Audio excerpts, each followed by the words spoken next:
sonte do të ndalemi me disa prej karakteristikave apo veçorive me të cilat u veçua prisi besimtarëve Ali ibn Abi Talib radiallahu anhu, ose një ndër 10 të përgëzuarit me xhennet, dhe padyshim që ata kanë ardhur në radhitje, por ajo çfarë e karakterizon Aliun, pra ai ka rënditjen dhe radhitjen i katërti, por ajo çfarë e karakterizon nga të katërt është dhe fakti i lidhjes tij me profetin alayhi salatu wasalam.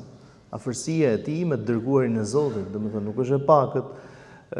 Mjafton fakti që në sebi ose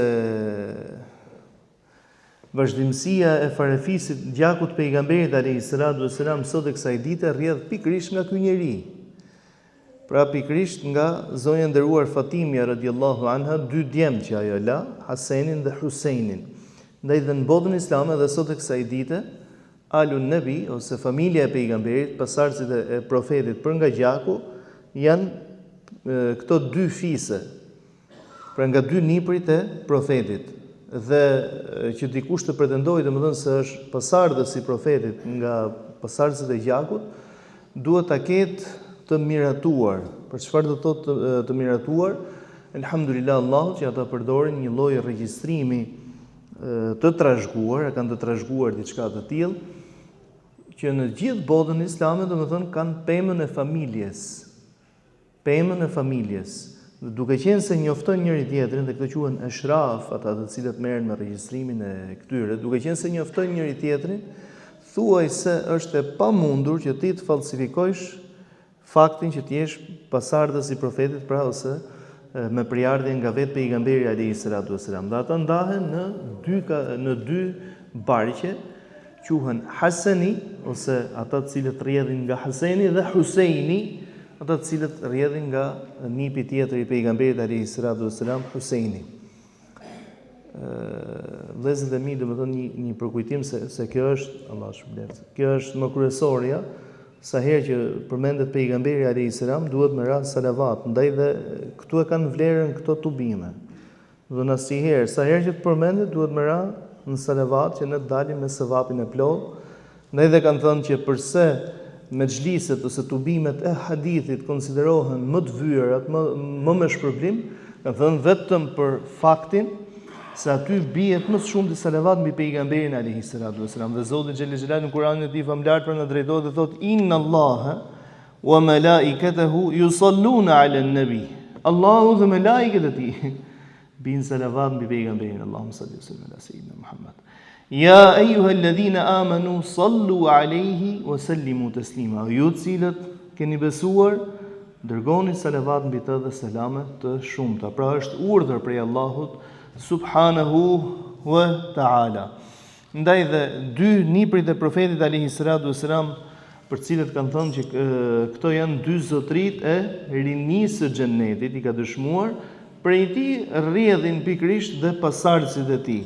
Pra është lidhja e Aliut, çfarë veçon domethënë, çfarë veçon akoma më shumë nga këta të tjerë, është lidhja e Aliut me profetin sallallahu alaihi wasallam. Por ajo çfarë veçon të Aliut në karakteristikat, veçoritë e Aliut radhiyallahu anhu nuk mjaftonin me faktin domethënë se kujt i përkasin ose afrimiteti me të dërguarin e Zotit. Absolutisht. I shkruan sahabiu i nderuar Salman el-Farisi radhiyallahu anhu, të cilin e kish vllazëruar pejgamberi alayhi salatu wasalam me Abu Dardan. Inshallah në jetën e profetit alayhi salam ne do të flasim edhe për vllazërimin me midis ensarve dhe muhaxhirëve. Do të flasim dhe rreth tij. Ka ndodhur domethënë një vllazërim dhe pjesë e këtij vllazërimi ka qenë dhe Abu Darda, sahabiu i nderuar me Salman el-Farisi, ka vllazëruar pejgamberin alayhi salam. I shkruan Abu Darda Selmanit ose anës jeltës, po Abu Darda është ai i cili thotë që jetojmë në tokë të begat, në tokë të bekuar, që ishte toka e Shamit normalisht, Damasku dhe përreth tij. E jetonte në Damask, ndaj po them Damasku dhe përreth tij, sepse mund thonim Kudsi dhe përreth tij, po jetonte në Damask, aty ka jetuar dhe aty ka ndruar dhe jetë. Dhe i shkruan domethënë që jetojmë në tokë të bekuar, në tokë të begatë, të cilën ka përmendur Allahu xhelle xhelalu në Kur'an. I kthen Selmanin dhe i thot: "Innal ardha al-muqaddasa la tuqaddisu ahadan Inma yuqaddisu al-insana 'amalu, toka e bekuar nuk bekon, nuk shejtëron askënd. Njeriu e shejtëron dhe e bekon puna e tij. Pra, fakti që je pasardhës i profetit alayhis salam nuk është i mjaftueshëm, ama kur je pasardhës i profetit, pasardhës i gjakut po flasim, kur je pasardhës i profetit alayhis salam dhe krahas të qenit pasardhës i profetit ti je njeri i ditur, je njeri i veprës, këtu ti e merr vlerën e plot. Ndaj dhe Aliu radhiyallahu anhu ajo çfarë ka karakterizuar nga sahabët e tjerë ka qenë dituria. Dituria, ka qenë i ditur. Por natyrshëm dikush do të pyesi, çfarë është dituria? Ndodh domethënë dikush dëgjon termin dietar, dikush dëgjon termin hoxh, dikush dëgjon termin nxënës dije e kështu me radhë.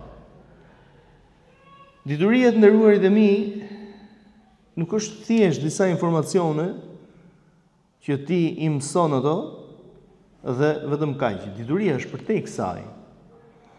Dituria është ajo e cila bën ndryshimin tek njeriu. Pra është ai lloj informacioni i cili bën ndryshimin tek ty. Jo thjesht domethënë e kam informacion, jo. Bën ndryshimin tek ty. Kjo është dituria e vërtetë. Pra çfarë është dituria? Dituria është në kërkim, dituria është në dhënje të mësimit, pra kur jep mësim të tjerëve, por mbi të gjitha dituria është puna, është vepra. Aliu radhiyallahu anhu për sa i përket të mësuarit ka qenë tepër i zellshëm. Ajo që përcillet për Aliun radhiyallahu anhu që e ka thënë për veten, por e kanë thënë dhe të tjerë padyshim për të, është fakti që Aliu ka thënë që nuk ka ajet në librin e Allahut që të mos di rreth tij, të mos e kem pyetur profetin alayhis salam rreth tij. Nuk ka ajet në librin e Zotit që të mos e kem pyetur të dërguarin e Zotit rreth tij. Dhe nuk ka hadith që nuk e kam dëgjuar drejt për drejt nga i dërguari i Zotit, por e kam dëgjuar nga një sahabi tjetër, vetëm se e kam futur në be veç Abu Bekrit radhiyallahu anhu dhe Umerit. Vetëm se e kam futur në be atë zotni, duke i thënë pra që pash Zotin, a kështu e ke dëgjuar prej profetit?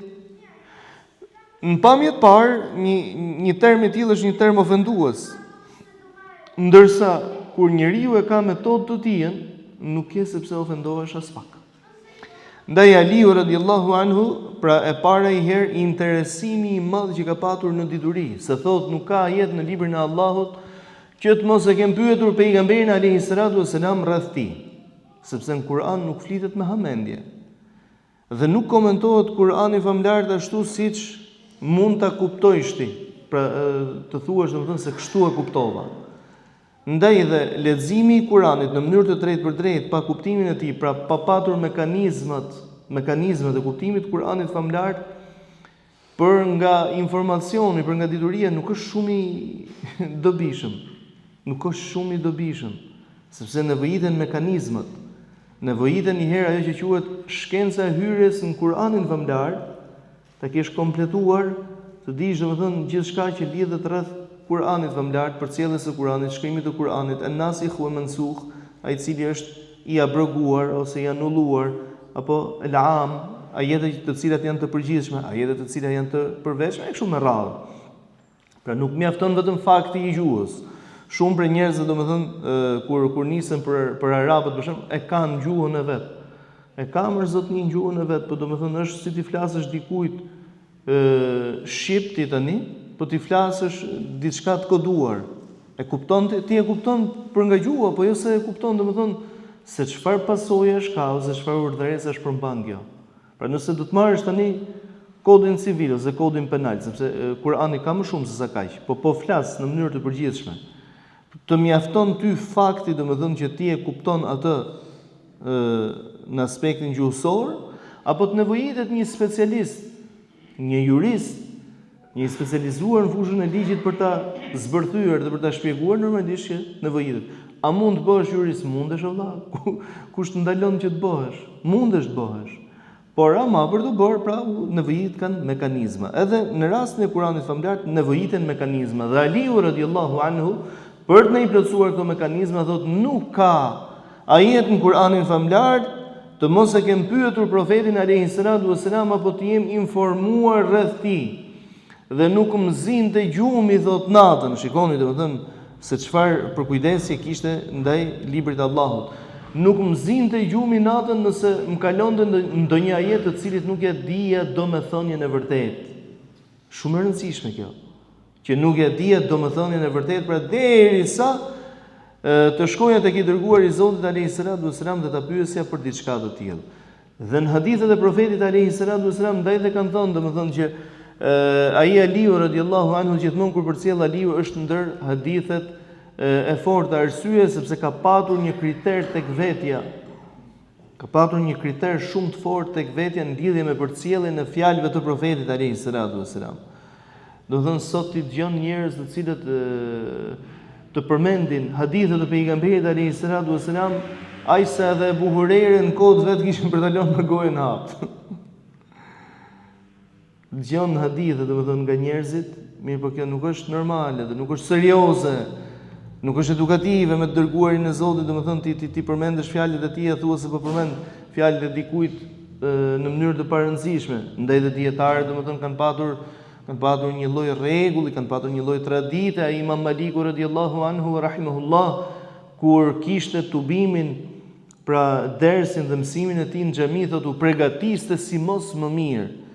Merrte gusul, pra bënte dush dhe merrte gusul si për ditën e xuma, vishte rrobat më të bukura, parfumosej, qëndronte domethënë në xhami me hejbe, me autoritet.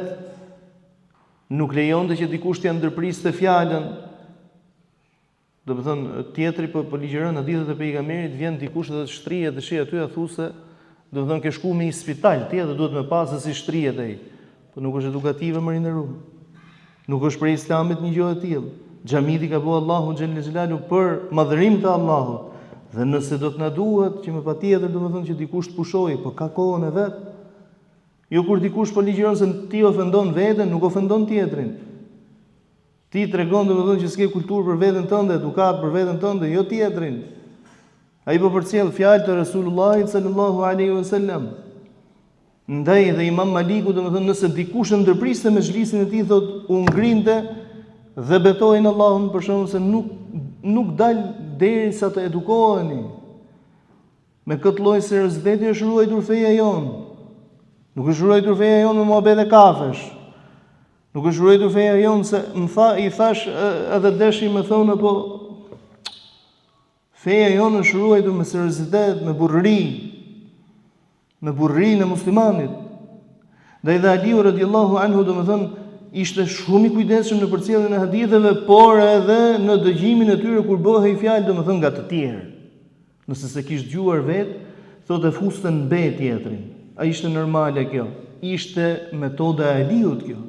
E kishte zgjedhur Aliu si metodë, jo se ja kishte obliguar dikush të i thonte që duhet ta fusësh në be tjetrin për hadithet e profetit alayhi salatu wasalam. Aliu radiallahu anhu është një ndër 7 myftilerët e sahabëve. Normalisht sahabët nuk janë të gjithë dietarë, nuk janë të gjithë të ditur, por kanë mesin e tyre të cilët janë të ditur, janë goxha të ditur. Madje dietari i shuar Ibn Qayyim al-Jauziyja rahimahullah, kur flet për myftilerët e tyre, pra grada më e lartë, se sot myftilerë mashallah dalin djavin të gjithë fatva, edhe pa qenë hoxh fare. Do të thënë shefi çik kështu se sa gjatë ka mjekër ai edhe o burra thot t'japim i fatva. Po kur dalësh para Allahut subhanahu wa taala të kesh fol me padituri, si do të përgjigjesh? Me nën vallë se s'ka vend në xhenem, ka vend në xhenem për të gjithë vallahi, Zoti na ruaj. Allahu na ruaj. Nuk ka për të marrë në llogari Allahu për atë që ke ne i heshtur, por ka për të marrë në llogari për atë që ke fol. Dhe ka për të marrë në llogari për heshtjen kur është dashur të flisje, për të ndryshuar diçka. Aliu radiallahu anhu është një ndër këta 7, dhe thëmë që kanë qenë 131, pak a shumë, 7 janë më kryesorë, dhe një ndër këto 7 më kryesorë ka qenë Aliu, dhe jo do si do, por është ndoshta ndër të paktët për mos me thënë i vetmi në mesin e sahabëve, i cili thot ulej para njerëzve dhe thonë të më pyesni. Kjo nuk ndodhte ke sahabët e pejgamberit alayhis salam. Më pyesni. Treguesi çfarë i guximit, jo vëllezërit e mi. Treguesi i diturisë. Ndaj dhe Aliu radiallahu anhu kur fliste për diturinë, pra çfarë thonte? Thonte zemrat e njerëzve janë si enët, me çfarë ti mbushësh, atë do të mbaj në brendësi të saj. Ndaj shikoni thotë se çfarë diturie merr. Se jo e gjithë dituria thotë të intereson. Është e dobishme, s'ka dituri të padobishme. Mirë po është e padobishme ndoshta për ty. Pra nis tash, domethënë një fukaraj, po e marrim si shembull, domethënë, nis dhe e lodh shkretin me pjesën e zeqatit. Ai mund të jetë i pastre, s'ka shtëpi, ai s'ka punë. Ai domethënë nuk din se nga ta siguroj jetesën e tij dhe trish tani edhe trish duke mësuar edhe për zekatin. Po ç'i duhet zekati këtij shkretit? Këti i duhet domethënë se si me fitu diçka halal, si mos me ran haram, si mos me u tundu për efekt të vështirësive të jetës, domethënë me ran haram. Ndaj dhe Aliu kur themi domethënë që qëndronte para njerëzve dhe thonte më pyesni, kjo tregonte për diturinë e tij të thellë. Dhe asesi nuk tregonte domethënë për guximin e tij në dituri. Dhe ishte thash një ndër 7 myftilerë dhe sahabëve, ku një prej tyre ka qenë zonja nderuar Aisha radhiyallahu anha. Dhe kur e kanë pyetur Aishën domethënë për një çështje të caktuar që është çështja e dhënies mesteve, ose asaj që vishet në këmbë, nuk po e përcaktojmë, nuk po themi jo çorap pa çorap, s'po futem në detajet e kësaj. Aisha thonte për këtë shkoni dhe pyesni Aliun. Shkoni dhe pyesni Aliun. Pra shikoni se si ishin sahabët, se sa praktik me njëri tjetrin. Nuk thonë, po më ja të përgjigjem unë ty për këta. Pse mendoni vallë se nuk dinte Aisha rreth asaj teme?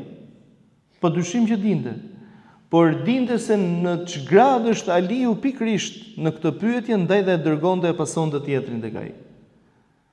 Sot pa e mbaruar pyetjen akoma ka qef në të përgjigj. Po dëgjoje një herë, dëgjoje deri në fund. Përpiqu një herë ta shohësh a e ke kuptuar, se ke kuptuar. Se ndoshta s'e ke marrë vesh.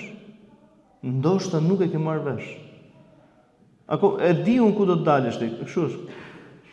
Nuk është edukative. Ndaj dhe Aliu radhiyallahu anhu domethënë në këtë aspektin e diturisë, jo vetëm që kishte pjekuri, gëzonte devotshmëri mbi të gjitha, dhe çfarë është më kryesorja, nuk e ndali kurrë turpi për të mësuar fenë e Allahut. Shumë njerëz nderuarit e mi ndrojtje përzier me mendje madhësi. O Allah mos na bëj për mendje mëdhëve. Pse e quaj ndrojtje me mendje madhësi? Se në pamje të parë e mendon se është ndrojtje dhe është turp, mirë po të thellohet pak vren se ka mendje madhësi në çështje, jo turp. Që do të thotë? E pengon mosha, e pengon fakti se shiko se unë jam frekuentues këtu e 20 vjet, këtu e 30 vjet. Po pastaj ç'lidhje ka kjo? Se sa i je frekuentues ti? Ke turp të pyesësh në publik për shembull. Është çështje normale, se njerëzit ndryshojnë. Po merr tjetrin më njan dhe pyet më turp është me qëndru i paditur. Nuk është turp ti je i paditur, po të vazhdosh ti je i paditur është turp. Kjo është turp. Ti je i paditur nuk është turp. Në origjinë ashtu jemi ne. Të gjithë paditur jemi. Dikush mund të jetë i avancuar në diçka, po prapë i paditur mbetet. Nuk është se është i ditur. Ndaj dhe turp është të vazhdosh rrugën të mbetesh i paditur. Dhe akoma më turp është të bësh si i ditur. Të bësh si i ditur. Gradat e para të kërkimit të diturisë janë hapat e mendjemadhësisë. Mi po ka njerëz që ngelin aty. Ka pas thënë hoxha jonë i nderuar dietari i madh Abdul Qadir al-Arnaut rahimahullah. Thonë një fjalë që e përsëriste shpesh, po e përsëriste pafund. Bihfadh hadithin, bi'arif yahki kelimtain wa sar sheikh al-Islam. Mëso dy hadithe përmendsh, mëso të flasi edhe një dy fjalë dhe i duket vetja se ka arrit gradën e Sheikhul Islamit. Ka arrit një grad të tillë. Edukohu o njeri, edukohu. Aliu radhiyallahu anhu ka një rast për shembull që përcillet një hadith ku thotë kuntu rajulan madha'an fastahyitu an as'ala Rasulullah sallallahu alaihi wasallam lima kanat ibnatihi minni. Isha i sprovuar, thot, me daljen e lëngut të mëdhit, një lëng i trash, i cili del pas urinimit tek burrat, pas urinimit, mirë po herë për njerëz të caktuar bëhet është si një lloj smundje, pra shumë e shpeshtë. Dhe Aliu thot, pra edhe duke nejt normalisht, jo vetëm pasi kish urinuar, thot ndodhte që dilte ky lloj lëngu, domethënë. Mirë po duke patur turp se isha dhëndri pejgamberit, i thash njërit prej shokëve të mi, Miqdad ibn al-Aswad, i thash, i kërkova Miqdad ibn al-Aswad që ta pyeste pejgamberin alayhi salatu wassalam, pra sepse m'vinte zor. Dhe e pyeti dhe i tha pejgamberi alayhi salatu wassalam, yaghsilu madhakirahu wa yatawadda. Mjafton që të laj, domethënë organin e tij dhe aty ku mbathjet, po themi, ose veshin e tij, domethënë, dhe të marrë abdes. Kështu ishte profeti praktik. Po ajo që doja të thoja, domethënë, ishte fakti i Aliut, të cilin nuk e pengonte, domethënë, turpi ose ndrojtja, që në rastin konkret, domethënë, ishte në fiks. Por e kërkonte atë ta pyeste pejgamberin alayhi salatu wasalam edhe nëpërmjet një të treti. Aliu radhiyallahu anhu na ka dhënë shembujt e njerëzve në dituri. Dhe thot, kategoritë e njerëzve në dituri janë 3, ose llojet e njerëzve në dituri janë 3. Alimun Rabbani, dietari i cili me diturinë e tij synon Allahun subhanahu wa taala. Kush është ky? Ky nuk është ai i cili ka informacion, nderuarit e mi. Nëse e dëgjon dikë që po flet për tjetrin, po bëhet gjykatës për tjetrin, po flet me injorim apo pa injorim, nuk ka shumë rëndësi. Në emër të argumentimit apo jo, nuk ka shumë rëndësi. E rëndësishme është që nuk po shpreh frikë ndaj Allahut xhelle xhelalu dhe devotshmëri ndaj Allahut subhanahu wa taala në sjelljen dhe në folurin e tij. Ky është ai dituri që ka informacion, ndërsa dituria ka nevojë për punë, ka nevojë për vepër, duhet me çu tek vepra. Dhe Aliu thotë që njerëzit thotë janë 3 kategori. Kategoria e parë ai i cili me diturinë e tij synon Allahun xhelle xhelalu. Kategoria e dytë është ai i cili mëson për të shpëtuar. Çfarë do thotë të mësosh për të shpëtuar? Të mësosh për të shpëtuar do thotë që ky nuk është akademik, nuk është student i fesë. Po pse po nuk je student i fesë, domethënë ty në jetën tënde nuk nevojitet të dish? Pra ai furtari, supozojmë, nuk duhet din në fushën e tij çfarë ka lidhje me Islamin? Ai tregtari i cili ka dalë në treg, ka dalë me peshor, nuk duhet di? Ai projektuesi nuk duhet di? E kështu me radhë të gjitha zanatët. Por ky duke ditur në fushën e vet, ky nuk është domethënë se u bë i ditur, pra nuk është se u bë dietar, por ky me kërkimin e diturisë, kësaj diturie çfarë kërkon? Kërkon të shpëtojë vëlla, sepse e ka marrëdhënie të vazhdueshme me tjetrin. Dhe ai nga çasti që të pyet ty, bën apo s'bën, lejohet ose jo, për që pyet të diturin se duhet zgjedhësh se këtë pyesësh ti, si i shikon domethënë njerëzit në ditët e sotme rujna Zot, o Allah na fal. Kur bëhet fjalë për fenë e Allahut, hajde se po pyesim këdo, mjaftoi që është edhe frekuentues. Kur bëhet fjalë për shëndetin, ja. Shëndetin duhet me gjetë specialistin, dhe specialistin e mirë madje, që ta lavdërojnë edhe të tjerë që kanë eksperiencë me to. Kurse kur bëhet fjalë për fenë, nuk ka nevojë. A mëse kaq e di ky, e di kaq. Edhe po mjaft. Ndaj dhe kanë thënë një gjysmë hoxh të merr në qafë besimin, një gjysmë mjek të merr në qafë shëndetin. Po i gjysmë besimtar. Allah mos na bëj për gjysmave. Na bëj për aty në sakllëmve, jo gjysma. Ndaj duhet me pa domethënë atë i cili është i asaj. Mos u trego asket në të pyetur. Mos tolero. Dhe i treti thot Aliu radhiyallahu anhu, shikoni domethënë se kush është i treti? I treti, kategoria e tretë domethënë në dituri, janë ato që kanë ngado që të shkojnë njerëzit, shkoj dhe unë. Çfarë të bëjnë njerëzit, po bëj dhe unë. Kjo nuk duhet të jetë fare në fjalorin e muslimanit. Nuk duhet figurojë as pak. Ka quajtur pejgamberi alayhi salatu wasalam këtë kategori imma'a. I kanë thënë i dërguar i Zotit, çfarë është imma'a? Ka thënë, çfarë thon njerëzit thotë, çfarë bën njerëzit bën, nga shkojnë njerëzit shkon. Do të thonë që njeriu i dobët karakteri i tij për to. Pra nuk paske fare personalitet e karakteri i tij që me të marrë si frynera, nga frynera shkon te ti. Nuk duhet me qenë besimtari i tillë. Besimtari ka karakterin e vet, e vend logjikën në punë, mediton dhe arrin në një përzgjedhje, në një zgjedhje ose në një vendosje. Thot Aliu radiallahu anhu kur flet, domethënë sërish për diturinë. Ka bërë një krahasim Aliu domethënë midis diturisë dhe pasurisë. Ka thënë dituria e ruan njeriu. Ajo çfarë kërkojnë më shumë të njerëzit çfarë është? Pasuria. Pra po ti marrësh tani 10 veta ti intervistosh, derdi i tyre kush është? Pasuria. Ky është realitet. Ajo që thot Aliu, thot njerëzit domethënë në dituri dhe në pasuri. Çfarë bën dituria? Dituria të ruan. Çfarë bën pasuria? Pasuria thot bën roje. Dituria çfarë bën? Të ruan ajo ty. Sepse thot mos këtu. Mos e bëj këtë. Pasojat e kësaj janë kështu. Ndërsa pasuria çfarë bën? U kujdes nga kjo. U kujdes nga kjo tjetër. Domethënë ti çdo gjë që bën ti çfarë e ruan. Thot dituria sa më shumë t'japësh, aq më shumë të hapet horizonti dhe shtohet. Pasuria sa më shumë të shpenzojsh, aq më shumë të rohet, paksohet. Thot bëje vetë domethënë atë diferencën.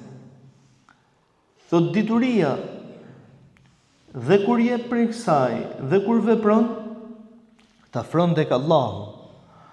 Pasuria vetëm kur i jep dhe vepron për hir të Allahut, ta afron tek Allahu. Në të kundërt, ruajnë Allah.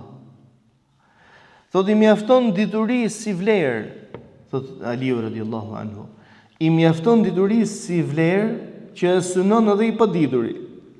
Pra edhe i padituri, domethënë ai që s'ka dituri ka qejf me thonë, sa i ditur është filani. Sa i ditur është filani, domethënë më fton dikush më një X xhami shënci po ka kjo. Dhe filloi ai atë Allahu e nderoft o Zot, un lutem vazhdimisht kur dikush na lavdron ose na ndoshta thot gjëra të cilat nuk janë realitet, them o Zot, na bëj më të mirë nga ç'na vlerësojnë dhe ne i mbulo ato të meta të cilat nuk ne i dinë. Ne i mbulo Zot ato të meta. Dhe nisja i hoxha domethënë me i vlerësim, të them drejtën bëri me turp. Unë e kuptoja dashamirësinë e tij, as një lloj interesi, se shpesh njerëzit thonë domethënë që çfarë interesi, as një lloj interesi nuk ishte. Vetëm dashuria për hir të Allahut. Dhe më bëri aq me turp sa më çakërdoja edhe këtë tema që kisha për të majtë. Thash vallai, thash unë nuk kam lidhje me çfarë foli ky. Dhe këtë nuk e them thash në emër të modestisë, po e them në emër të realitetit, nuk kam lidhje fare. Nuk kam lidhje fare. Unë nuk e dija, më duhet ta falenderoj për këtë që po thot, sepse kur dikush thot për ty diçka që nuk ekziston. Imagjino me ta vuj i gjotë, domethënë që është me të shah. A e pranon? Kur diçka e ke, hul kokën. Po kur diçka se ke, më i mirë valla reagon. Po mirë, po kur dikush domethënë thot për ty diçka që nuk e ke prit mirësisë. Pse e kalon atë? Si njeriu ka qejf. Ndaj, në dituri thot Aliu mjafto që e synojnë të gjithë dhe lakmon dhe i padituri. Edhe ai i cili është i paditur domethënë gëzohet kur afishojnë domethënë tek të diturit, domethënë që filani është i ditur. Pra edhe ai gëzohet. Dhe vlerët e diturisë normalisht janë të mëdha, po unë po përcjell disa nga ato që Aliu radiallahu anhu domethënë ka thënë. Në lidhje me të diturin ose me kuptu se kush është i dituri, se shpesh kjo është ajo që i intereson xhamatliut. ka njerëz, gjithë kur studiojnë një herë studiojnë për vete. Që ta marrim mirë fillt këtë. Kur studion për veten tënde, për hir të Allahut, me patjetër. Ka njerëz që në fillim e nisin gabim. Ka shku me studiu edhe ka bë llogarit. Në 2 vjet të bëj gjuhën arabe. 4 vjet është në universiteti, 6 vjet. Po nëse bëj 1 vit gjuhën arabe, i japi çik prioritet këtij viti gjuhës arabe dhe 4 vjet në universiteti, shku në 5, kthehem edhe do të mësoj njerëzit kur kthehem ke venin. Po çfarë të mësojsh ti? Ti s'ke mësuar, s'di akoma për vete. Je duke bë llogarit që kur të mësoj unë do t'i mësoj të po leja atë. Kismet Allah, se e keni zgabim. Niyeti duhet jetë, kush është niyeti I diturisë, o vllai? Niyeti I diturisë është largimi I ignorancës nga vetja, vetëm kaq. Ndaj kushdo kur ka shku me mësu, nëse se ka bën këtë formë niyetin, gjysmën e rrugës e ka çu gabim. Gjysmën e rrugës e ka çu gabim. Përse? Sepse ky ngelet gjatë gjithë jetës tij xahil, I paditur dhe nuk e din. Si nuk e din? Ja, po e japim si shembull ajo që thot Aliu radiallahu anhu, thot I ditur është ai I cili nuk I dëshpëron njerëzit karshim shirës së Allahut. Nuk I dëshpëron. Pra nuk e bën malore karshim shirës së Allahut, por nuk I bën të lakmojnë kemshira e Allahut pa kufi e pa kriter. E pyet dikë domethënë, dhe kjo ndodh shpesh. Si qëndron kjo çështje për shembull, lejohet apo s'lejohet? Nuk lejohet, është haram. Po pse pejgamberi jeti si? Po ti nuk je profet, domethënë që e pret po merre trajtoje I herë tjetrit. Trajtoje herë vetes, se ti drejtosh tjetrin. Trajtoja vetes tënde, pastaj edhe tjetrit, edhe shif që a ka hapësira apo s'ka hapësira. Unë personalisht domethënë kur I dëgjoj këto përgjigjet, nuk po flas për vendin tonë, po flas në botën islam, kur I dëgjoj këto përgjigjet që nuk lejohet, ose ja është haram ose kështu, ta kom vu vizën me thënë drejtën. Feja Allahut ka ardhur për ta shpjeguar, se ka ardhur për logjik. Ç'është kjo lejohet, s'lejohet, po ti si je profet? Kur e thot profeti po, sepse profeti vjen me shpallje hyjnore prej Allahut xhel xelalu. Kur bëhet fjalë domethënë me shpallje hyjnore prej Allahut, pajtohemi ne. Të tjerët është mundësia me gabu apo s'është mundësia me gabu? Përdesa është mundësia me gabu mos u nxito. Ose jepi hakun çdo gjëje ose jo. Ndaj dha Aliu thot, të mos e bësh të tillë, domethënë që t'ia shuash shpresat karshim shirës së Allahut, por as ti japësh liri pafund tek mëshira e Allahut, se fal Allahu. E pyeti dikush Umerin radiallahu anhu, a fal Allahu ose a e dënon dhe a ka shpresë ai person I cili ka vrarë, ka po krim? Allah na largo. I tha po tjetër që ka shpresë I fol, si mos më mirë. E pyeti një I dytë po më të njëjtën pyetje dhe I tha, a ka shpresë dhe a ka falje për atë person I cili vret? Jo, tha Umeri, nuk ka, në xhenem I përhershëm. E pyet një ndër të pranishmit I thot, çudi thot, të bërit të njëjtën pyetje dhe përgjigjja ishte ndryshme, pa nuk e kuptove, thot vallë. I pari pyet për një krim të cilin e ka kryer. Ndaj dhe I thash realitetin, që ka vend akoma për sa kohë që je I gjallë të pendohesh tek Allahu subhanahu wa taala. Ndërsa I dyti thot, po projekton vrasje.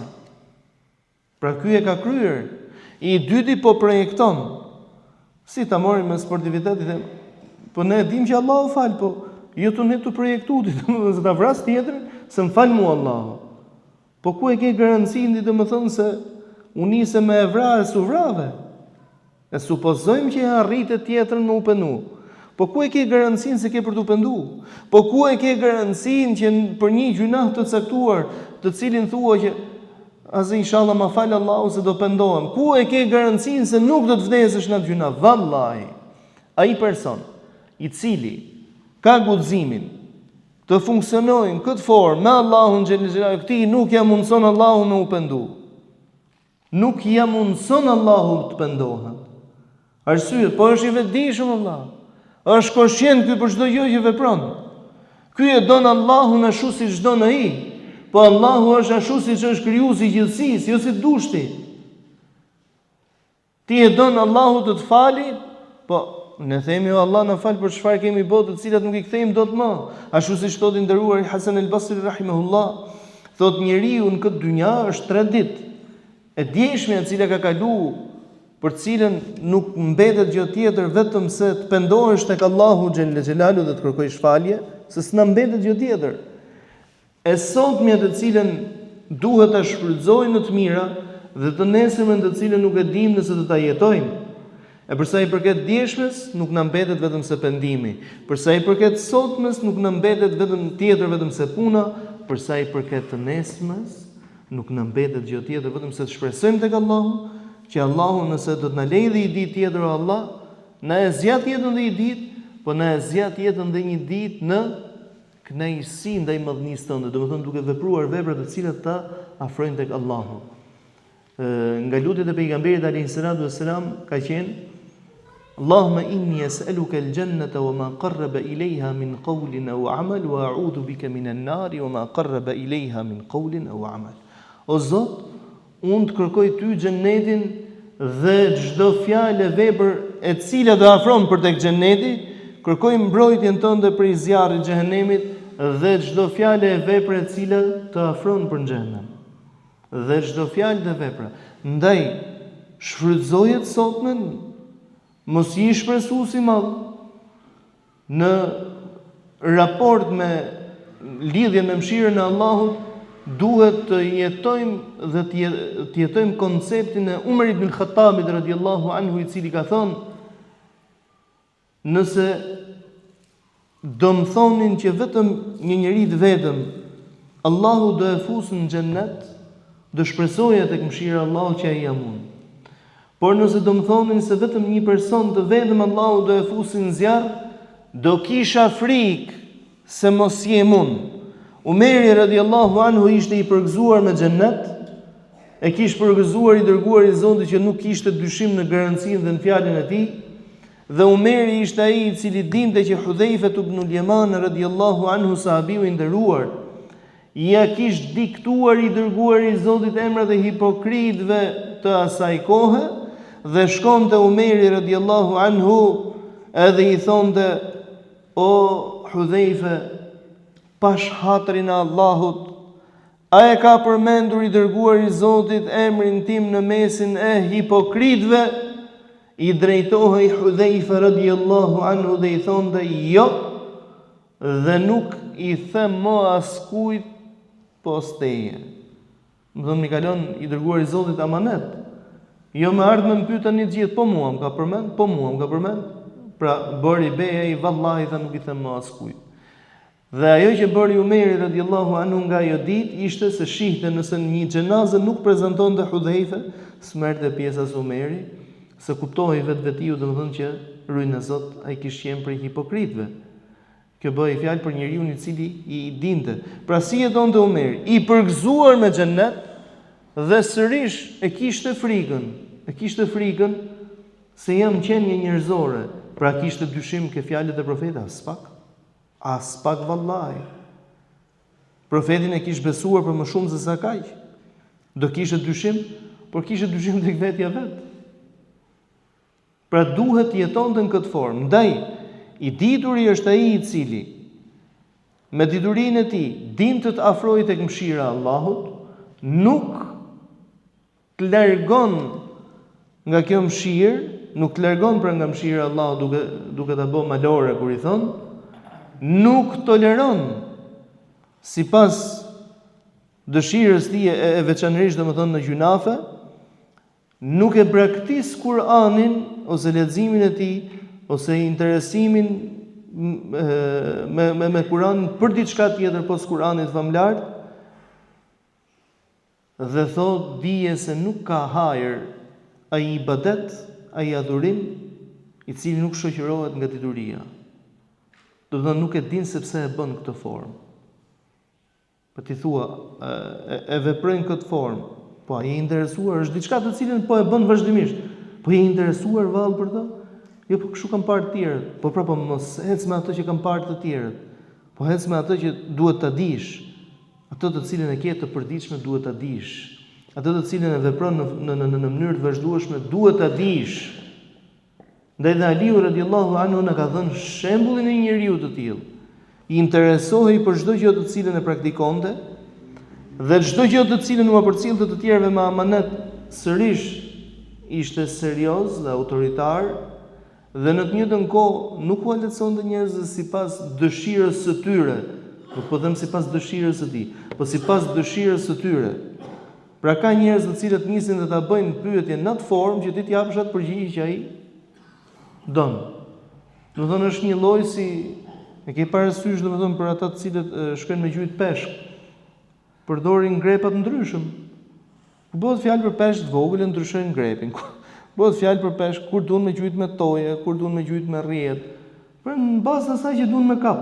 Dhe në rastin konkret ky do me kap i peshk më valla. Sepse don me kap, domethënë përgjigjen që don ky. Ky don me kap i peshk. Po pse zgjedh ti që ti je i peshku atij që kap ai? Valla ti je i dituri që duhet me qenë. Je i dituri që duhet me qenë. Merë dhe dëgjoje me vëmendje. Thot një person dikur më pyet, domethënë, këto janë pyetje domethënë që janë anonim, nuk është se cënoja skënd. Thot hoxh do të desha të jap zakatin e pasunisë. Allahu të pranoft, po desha të më llogarisësh pak. Sot ka çuna domethënë të cilët e kanë atë manin që me mësu fenë Allahut, por me nda dituri ahireti e dituri dynjaje. Pra çfarë janë këta që s'kan lidhje me fenë, janë dituri dynjaje, nuk duhen. E çfarë janë që kanë lidhje me fenë, këto janë dituri. E gjitha është dituri më valla. Edhe matematika, edhe gjuha, është ditunimër, është dituri. Duhet mu kompletu. Dhe thash po, do nxjerrësh normalisht do bësh matematikën. Pra ka disa rregulla të zakatit, edhe për të nxjerrë shumës ti domethënë vlerën ose mallit ti vlerën, ty duhet i lapsi i letër. Nisi po tha një shumë të madhe, një shumë të frikshme, që është e vërteta. Dhe duke e ditë gjendjen e këtij njeriu, edhe mu më tremi tashore, mos ke shitur në një pronë, në një tokë, domethënë dhe jo, elhamdulillah, tha kam ble. As i biznes, as i punë, as i pa punë. Thash më po Allah, po si? Se mos është me në i punë të pisët. Jo, absolutisht, elhamdulillah. Po duke ditë që kishte një të shkume, domethënë, me president penal. Thonë që huqi del me shpirtin. E ngacmova pak dhe ishte po aty. Mirë po, ishte në formën e vetë. Do të thënë e kishe kamufluar në atë formë që e kish bind dhe veten që nuk ka gjë në këtë formë. Thash unë do të bëj një pyetje. Prite këtë ti se. Thash me ra në puset ujrave të zeza. Si e bëti, t'laj qik mojat e gishtave? Jo, thotë t'lajmë kret. Jo, më dha, pse? Pse t'laj e shkret? Laj qik mojat e gishtave, mas i jave laj dorën, mas ne njës dorën tjetër, e kështu do më thonë për 10 vjetë, pastrohesh. Po jo, orta më pëzbo. Do më thonë, përsa i përket, do më thonë, larjes fizike, thu nuk bëm, po ajo që nuk ka gjë me e pastruar, dha. Këte thash me vazhdu në këtë formë, vetëm xhehenemi e la. Po Allah na fal. Thash me vazhdu në këtë formë, inshallah nuk vazhdo. Ndërsa mos me vazhdu në këtë formë, ta japësh gjithën, vetëm me shpresën që o Zot më fal, çka ka kalu? O Zot më fal, çfarë ka kalu që mos përsëritet më? Jo se vao. Se quhet sadaka kjo. Thash, domethënë, nis dhe ta bën atë pyetjen dhe ti duhet t'i japësh përgjigjen ashtu si e don ai. Nuk është kjo ajo që kërkohet vetërisht. Ndaj dhe Aliu radhiyallahu anhu ka qenë i shuar që ishte njeriu i cili dinte ta jepte përgjigjen. Dinte ta jepte përgjigjen do të thotë se ishte një dëgjues i mirë vllai im. Duhet të jesh një dëgjues i mirë i problematikës së tjetrit, i pyetjes së tjetrit dhe të psikologjisës, pa të shkojsh domethënë tek pjesa domethënë që të mund të japësh përgjigjen e duhur. Kalojmë ke një veçori e dytë e Aliut radhiyallahu anhu. S'ka kohë për kafe, në mohabet. Kalojmë ke një veçori e dytë e Aliut radhiyallahu anhu, ajo që quhet asketizmi. Asketizmi i Aliut. Për çfarë është asketizmi? Asketizmi është ai virtyti i cili duhet ta shoqërojë çdo besimtar. Është ajo edukat e cila të jo vetëm të relakson, po të mban rrugën e duhur. Ky është asketizmi. Asketizmi është të lesh shumë gjëra halal nga frika se mos të shkojë, jo dyshimta, por shumë gjëra halal. Një prej këtyre për shembull i thon Aliut radhiyallahu anhu ndërkohë që ndodhej në qytetin e Kufës. I thon arka e shtetit është plot. Arka e shtetit është plot. Ti vezullon syt Florini sepse funksionoheshin me flori. Thot mësillni listën e nevojtarëve të vendit dhe nevojat e tyre. Sot vallai shkon në një institucion, qoftë bashki apo njësi administrative, dhe këtë e them nga eksperjenca, nuk është se e them kështu. I kërkon listën e nevojtarëve, ke për të prit një 2 javë se të pyesim thotë i herë. Po për çfarë më rrodhën, për çfarë paguash domethënë me të ardhurat e këtij populli, kur ti s'interesohesh për to? Shërbime sociale do të thëj. Dikasteri i posaçëm, shërbimet sociale nuk din se kush ka çfarë nevojash sociale ka shoqëria. Ndërsa ata i kishin, as kompjuter s'kishin, as i gjë. Po jetojshin me hallet e njerëzve. Dhe ja thon Aliut radhiyallahu anhu, mrena notës Aliu, e zbrazi arkën. Arka me çfarë ishte mush? Po me taksat e njerëzve ishte mush. Pra u nda çfarë ishte për projekte, çfarë ishte për rroga fikse, dhe çfarë ishte pjesa tjetër të jepja njerëzve se shton Allahu xhel xelalu. Thotë dhe pasi e boshatisi domethënë atë arkën, thotë i futi i të fshime dhe shkoi thotë duke u fal aty. Kur e pyetën Aliun radhiyallahu anhu se pse u fal aty, desha ti them vetë se siç tu i thon tjerëve. Nuk është të thon tani hajde filmoni ju mua se të falem një herë këtu unë. Desha ti them vetes time që nuk ka pasuri në dynja që mundet me mahnit dhe me makalu vëmendje nga dashuria për Allahun xhel xelalu. Nuk ka as pasuri në dynja. Dhe desha që ai vend të dëshmoj për mua tek Allahu xhel xelalu në ditën e gjykimit. Aliu radhiyallahu anhu e shihnin dhe Iraku është vend shumë i ftohtë, sepse është sidomos Bagdadi Bagdadi se laget nga 2 lumej dhe rrymat të cilët krijojnë 2 lumejt normalisht bëhet shumë i ftohtë. E shihje thot Aliun me veshje të hollë në mesin e dimrit. Kur e pyesnin se pse vallë, thonte i kam marrë këto rroba nga Medinja. I kam marrë rrobat e mia nga Medinja. A e dini vëllezërit e mi se çfarë thonte i kam marrë? Pra i e thonte gjoja që në pamje të parë, në dëgjesën e parë ti kupton domethënë se i kam marrë nga Medinja, është nostalgjia se jam prodhim i vendit atje. Nuk kishte vllai me ble të tjera. Nuk kishte të blinte të tjera nga të ardhurat e veta personale. Si u vërtetu kjo? Ja, si u vërtetu kjo. I shkon dikush në shtëpi dhe normalisht ishte i pari i vendit e mban për drekat e Aliu. Thot ç'a më pa? I çik lëng mishi. Pra jo mish, po i çik lëng mishi, thot me ballgur. Ai thot ky zotnia thot Ali thot po gjithë ata mall që ka shteti domethënë të paktën thot i rosës e i pat. Që është vetëm langu, domethënë? Thot, shteti ka pronë, apo nuk I ka për mua. Ne thot kemi zgjedh që të marrim pasuri, domethënë të marrim rrogë është fjala, se çfarë pasuri është kjo.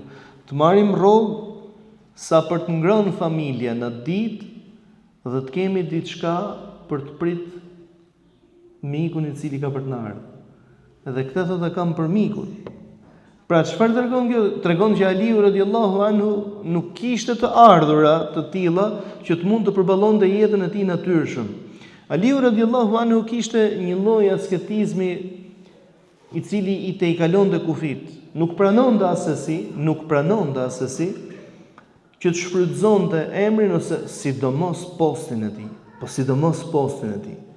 Të ndodh domethënë që njerëz duan të të respektojnë ty, për emrin që ti ke, jo për vetë njeriu si njeri. Dhe kjo për shembull është përcjell për dietarin e shuar Malik ibn Dinar, rahimahullah. Malik ibn Dinar thot po este në treg dhe aty pa një person I cili shiste fiq. Edhe I thot, ai nuk e njihte. I thot, a mi kishë shit një I kilo ose 2 kilogram fiq, domethënë. Dhe na të t'jap këtë gjypën time të sjell paret më vonë, domethënë, të sjell nesër, meqense s'kam për të kaluar më sot këtu. Jo, thot ai. Ç'm duhet mua domethënë të maj mallin aty peng. Nuk e njihte. Që djalë I ri nuk e njihte. Thot, po patëm me ble parat, në të kundërt nuk më intereson. Mirë thot, Malik ibn Dinar, faleminderit, vazhdo rrugën. Thot, si largohet pak ai, I thon, o Malik, I thon këtij zotnisa, nuk e njoftë ti se kush ishte ai? Jo vallai thot. Po është Malik ibn Dinar thot, dietari domethënë. Thot dhe ju vu nga pas me karrocën domethënë që ai po shiste domethënë ose atë karrocën tezë që ai po shiste dhe I thot, pash Zotin thot o hoç se nuk njofta, pash hatrin e Allahut, merre gjithë karrocën e ke dhurat për me. Çfarë thot? La nabiu dina bitin. Nuk e shesin fen ton me fiq. Nuk e shes fen time me fiq. Dhe Aliu radhiyallahu anhu ishte një prej këtyre njerëzve që nuk e shiste fen e tij, duke mos shfrytzuar për atë çfarë nuk shfrytëzonte postin, nuk shfrytëzonte emrin e tij.